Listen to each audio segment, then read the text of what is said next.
when you forget what actually books that you've read. Okay.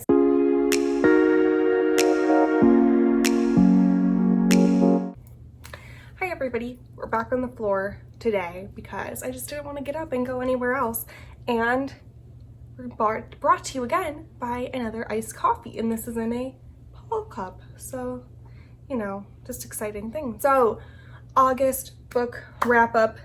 Today is August 31st, so I'm pretty on time with this. Proud of myself.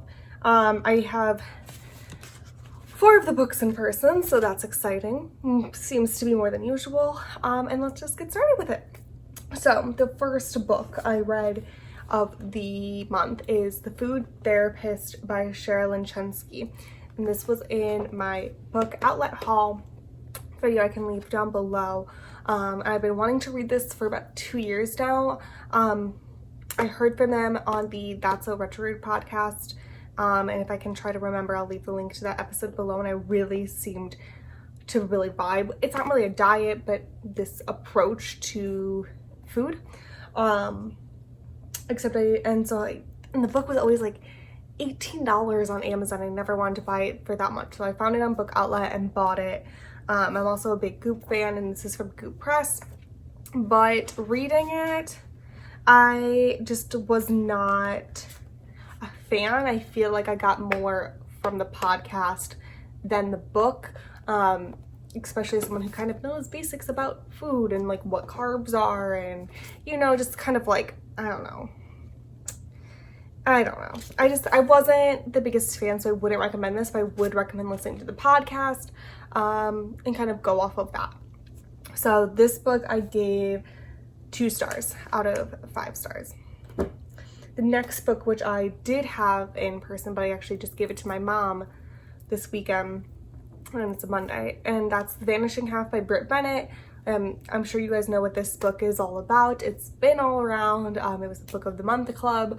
So it's about these 2 twins who grew up in the South Louisiana area, in a town called Mallard, and which is made for light-skinned Black people, essentially. And one of them goes on and moves away and passes off as a white person and kind of like marries her boss, and the other girl stays kind of in the Mallard area and still identifies as Black, and it kind of shows the differences between the 2 lives, where they went with their life, and kind of the differences that you can starkly see between their lives. I gave this book 4 out of 5 stars. I think with the hype I expected a little bit more, but it was still very good. So I would recommend you read it. Just like when books are generally very hyped, I do not like them, just in general. I don't know why. I think it's the rumble in my head. All right. The next one is After the Dance by Tolstoy, and this is a short story. I want to say it's like 10 pages on Kindle. I read this as part of the book club with my mom and one of my sisters. Did I read it before? I don't know if I read it in college, but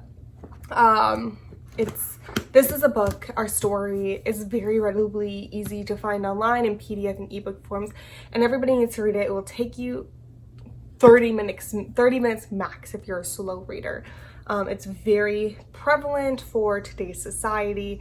So I think you guys all need to read it. It's about a man who meets this woman at a dance and her dad, and things ensue over the next few pages.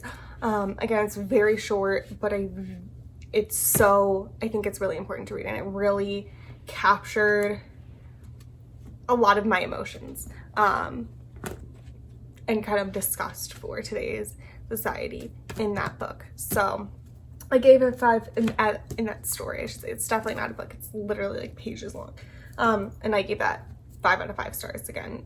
I don't know really count if that's a book of the month, but it's very good. Okay, so the next book is The Stylist by Amber Green. I've had this for forever, since I lived in my old apartment, which was at least 6 months ago. But it was pretty early on, I believe, in that apartment. I bought this from a book sale. Sorry, not by Amber Green, by Rosie Nixon. Amber Green is the main character.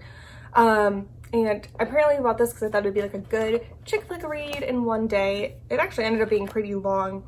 And Rosie Nixon, the author, is the editor-in-chief of Hello Magazine, which anybody who knows me knows I love Hello Magazine.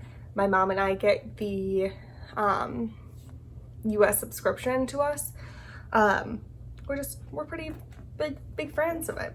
So I thought I would love this book. So it's about a woman named Amber Green who kind of gets in a situation where she can become a celebrity stylist to Mona, or a celebrity stylist assistant. The celebrity stylist is Mona Armstrong, and she goes to LA for the, or back and forth between LA, but the big thing is she gets to go to LA for award show season, and there's some love interests, multiple love interests, and it's kind of about this kind of downfall of a celebrity stylist with her responsibility and then love interest on the side. Surprisingly really good book, but some parts did bore me, so I gave it 3 out of 5 stars, but it was a good book. And I know I said I kept putting it off, but I know Grace Atwood, I saw this on her book page, and she rated it pretty well, so that's what kind of kept me trying to come back to this book. All right, the next one was Saint X by Alexa Shadikin. So this one I was hesitant to start reading, so I placed a hold on it at the library for the audiobook, and I was hesitant to start reading it because I put a hold on it and put it on my TBR the same time I put in Mother-in-Law by Sally Hepworth, and you guys know I did not enjoy that book. So I was really hesitant to start reading this book, thinking it would be bad like that, but I reread the description and it sounded really good, so I went with it. And it was really good. I think I finished it in like a day and a half audiobook. So this family, they're kind of like an affluent family from the greater New York City, Connecticut area, and they are on an island in the Caribbean, I believe. Yeah, a Caribbean island called Saint X. And on the last day there, the older daughter goes missing. And then obviously they eventually find her body. And so, you know, the family grows up with this kind of trauma of losing their daughter, and they eventually move to the West Coast to kind of start over and try to not have that stigma put on them. And as the younger daughter grows up, I want to say she's like 7 or something, around 19. When she gets older, she starts kind of writing, and she works at like a publishing house, and she starts investigating basically her sister's death to try to find out. And there's a little bit of multiple point of view, but not so much that it's kind of overwhelming, or just like the dual point of view that has seemed to have been bothering me a lot lately. So you kind of get to hear from the people of the island who are the workers there, and I think it was really beautifully written and described, and I really enjoyed this book, and I gave it 4 out of 5 stars. So I would highly recommend Saint X. Such a Fun Age by Kylie Reed, and my mom recommended this book to me so much, so many times, and it was available in the library, so I just kind of did it. It is such a fun book. I really enjoyed it. I would say there's flaws in both sides of the story. Like my mom very obviously chose a side, and I was like, I kind of see it in both sides. But there's a white mommy blogger called Alix, and she hires a nanny essentially, who's Amira, and we basically see how, again, their lives are differently. She takes her to this like bougie, I picture it kind of like a mini Whole Foods late one night when Alix calls her to like watch her daughter, but she came from the club, and she gave her full disclosure, like she's like, hey, I'm coming from the club, and they thought she kidnapped the girl, and there's a guy who tries to kind of be this savior complex, and it sounds not fun, but it's such a fun book. It's such great writing, and I highly recommend this book. Again, I don't have with me, it was an Audible book, is Mary Magdalene Revealed by Megan Watterson. And this, I heard her interview on the Goop podcast. And if you haven't listened to the podcast, ignore every thought you had about Goop and just listen to the podcast, because Elise Loehnen does just some amazing interviews, and a lot of great book recommendations have come from there. So I definitely would try to eliminate bias and listen to it, because I think it's great. I wanted this book for a while. Again, it was really expensive on Amazon, and I couldn't really find it cheaper anywhere. Eventually my mom bought the Audible book for it, so I just kind of hopped on to that train. And I mean, I won't go into detailed lost chapters and messages according to Mary Magdalene. It's very insightful. I would say the probably first half of the book is much better than the second half of the book, because the second half of the book is more about her personal journey. Again, that I just don't particularly find appealing, but I do think it's a amazing book filled with knowledge, and like, you really don't have to be religious to read it. The next story, I read Shawshank Redemption by Stephen King.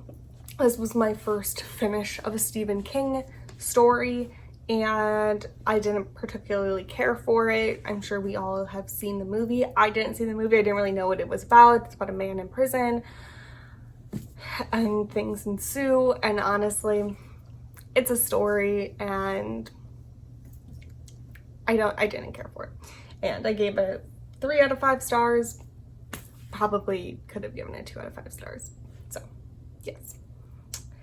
The next one is The Prenup by Lauren Lane.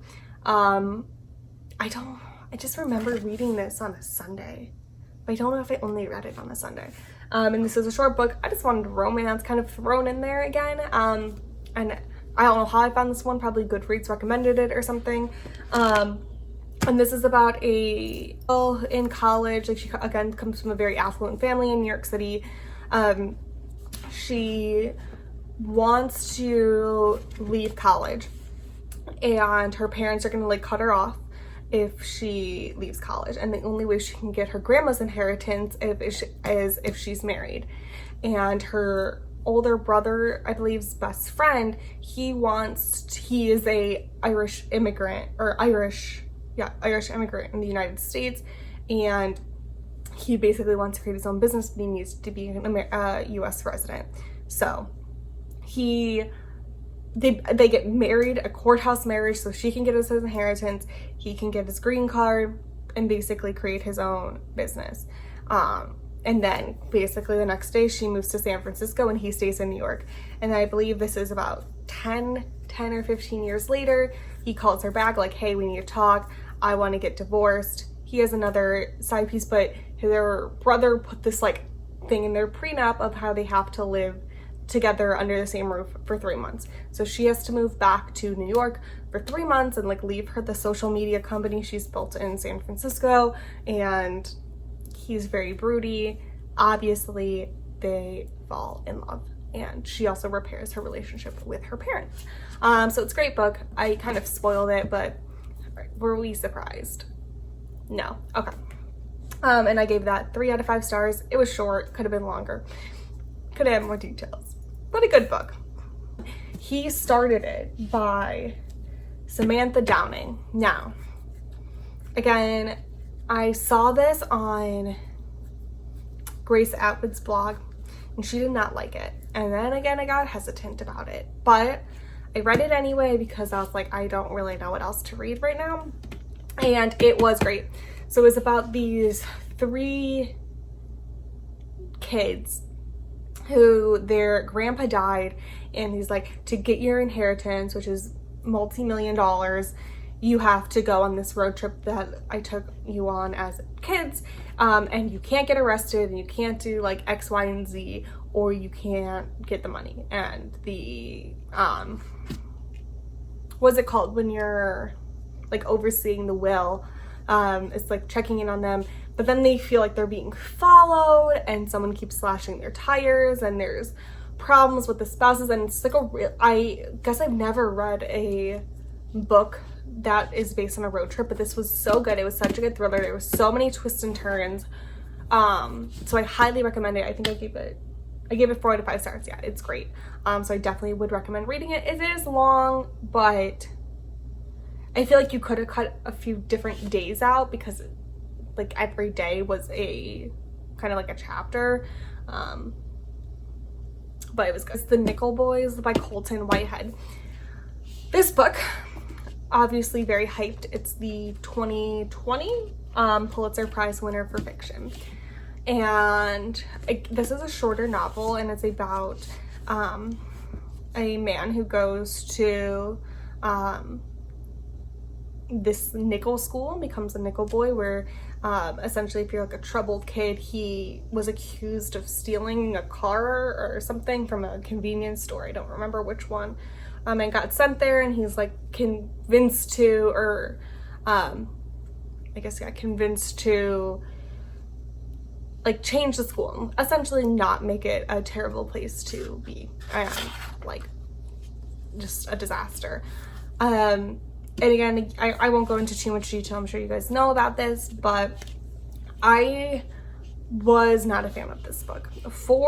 As someone who's a fan of shorter books, who doesn't really like love millions of pages of character development, which is primarily why I don't read books like The Nightingale, of a lot of Stephen King books. I just don't care about 1,000 pages of character development. I just don't have the attention span for that. So as someone who really likes shorter books, there just wasn't enough here to really like pull my heartstrings, make me cry, make me want to feel something more. Like I definitely felt something while reading it, but not as much as people led me to believe. So I gave this book 3 out of 5 stars. Again, I could probably topple over to 2 out of 5 stars. I just wanted something more from it, especially I think it would have been fine if it wasn't a Pulitzer Prize winner. I think that's what really made me expect something extra and expect more details of the school and a little bit more details of the cruelty. There's Home Before Dark by Riley Sager. I'll never know how to pronounce his name, and I'll probably still always read this book, but this book was interesting. Again, if you read my Goodreads review, it reminded me so much of Nancy Drew, the movie with Emma Roberts. And his family moved into like this haunted house where someone died in when she was a child, and she was like, kind of possessed, and there was a death, and then they moved out and her parents got divorced, and her father just dies, and she finds out she inherits the house, and she goes there to kind of fix it up, to sell it, and obviously they think it's haunted again. And it's basically investigating why the dad left, why the dad kept the house, and are there really ghosts and dead people in it? And it's a pretty good thriller. I gave it 3 out of 5 stars. Again, it wasn't the best Riley book. It wasn't the worst Riley book, probably. I guess I'm not really into ghosts that much. I kind of think I would like it better if it, spoiler alert, was real ghosts, but whatever. One is Rodham by Curtis Sittenfeld. Such a hyped book. I've seen it everywhere and I really wanted it. Finally came in from the library. To be fair, I did not know what this book was about. I just thought it was about Hillary Clinton, like, and her life, written by someone else. But because I just kind of put a hole in it, and then I started reading it when it came in. It is not.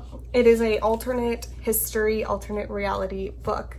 And I know I covered this in like books that I don't like, or like don't read these books video that I can link down below. It was just really uncomfortable to read this alternate history for when the people are still alive, and the sex lives of the past people that isn't true when the people are still alive. That probably doesn't make sense, but but it was uncomfortable and I did not like it. And I gave it 2 out of 5 stars. So, end of that.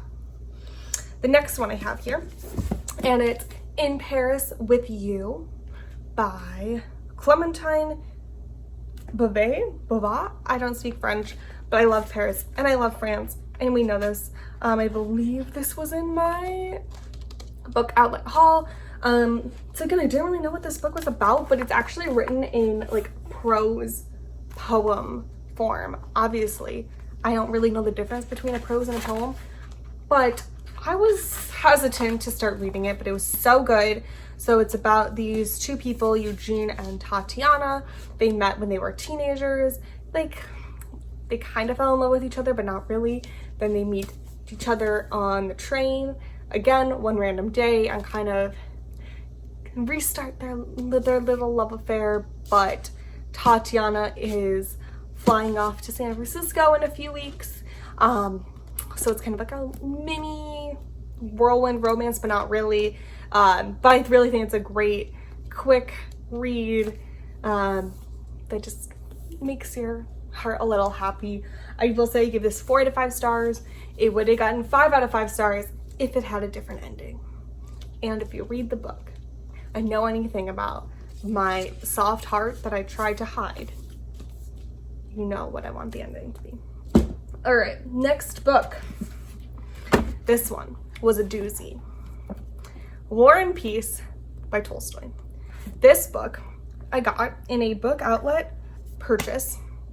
I was ordering books for my boyfriend that I couldn't find anywhere else actually besides book outlet, because they were like really sold out on Amazon when I was trying to buy them. And I was a little tipsy when I was ordering these books. Yeah. And I don't really remember what I ordered. And this book showed up on my doorstep in the box. And I was like, okay. I was feeling intense. Just like the one time I went to Half Price Books and now I read a book completely in Russian, like a novel completely in Russian on my bookshelf that I thought I was going to translate. And it has not been opened since I got it. Obviously, the Russian student in me wants to come out, but I just think I'm stupid enough to not do it. It's been a while. Maybe I should start learning Russian again. I don't know. Anyway, so I started reading this book because I was like, I will feel like a failure if this sits on my bookshelf for ever and I never open it or read it. So it is translated by Andrew Bromfield. So yeah, I read it. I was like forcing myself to read like 50 pages a night every night before I went to sleep. And then I was reading other books in the meantime, obviously. And I was watching the movie with Audrey Hepburn on it in parallel. So about like probably every book or so, I would watch the movie to kind of get a more holistic view of what I was reading and potentially if I missed something. So I would recommend that way. I guess it worked. I know what happens. I could not describe to you what happens though. Like I couldn't really tell you what this book is about. It's about families and war and, you know, the time in the 1800s in Russia and France. I gave it 3 out of 5 stars. I don't really know what else to get this book because I didn't love it, but it's done and it's completed. And then I read like 200 pages the last day because a new season, obviously everyone on my channel should know this, the new season of Lucifer came out and I was like, well, I'm not gonna watch the new season of Lucifer until I finish this book because I wanted to binge it. So I think I finished this on like a Saturday and I watched all of Lucifer on Sunday and it was great. And if you haven't watched it, watch it. All right, the next book is The Margot Affair by Sidney Lemoy. Again, I can't speak French. This book is about a girl, I think she's 17, named Margot, who is the love child of a French performer and a French politician. And they're kind of like, there's his secret, the French politician's secret family. And she just basically doesn't want to be a secret anymore. She doesn't understand why she can't talk to her other mother. And, you know, she feels neglected. And so this is kind of a story about her taking her life into her own hands and kind of betrayed by some people and falling in love. And I think it's a really, really great story. And I gave it 5 out of 5 stars. So yeah, read it. The book is I Bet You by Ilsa Madden Mills. I read this literally, I listened to it when I was driving home this weekend. And it is called I Bet You. It's a woman named Penelope, really into romance novels, vampires, math, and a man named Riker, I believe, who is a football player. And how did they meet? He was working she was working at like a diner, and he was there with other football players and some girls who fell around jocks. And yeah, so he makes a bet, and I think it's like to kiss her, and she pours water over her head. Then she gets in trouble by her stepsister, who's also the president of their sorority. And anyway, she finds out that there's a bet between 2 guys of who will sleep with her first. And obviously Riker really loves her, and, you know, fights ensue. She gets her heart broken, but they end up falling in love. Listening to it, but it's a good book. I gave it 3 out of 5 stars. Again, not the best of romance books, but it was a good one. And anyway, those are the books I have read this month. I know it's a lot. I really realized I need to start slowing down with my books, because then when next year comes, and hopefully we're not in lockdown from a pandemic, I won't be reading as much because I'll be a social person, and then I'll feel bad that I didn't like match the amount of books I read this year. Anyway, this video is now 33 minutes long, so I'm gonna let you guys go and have a great September. That's insane to say.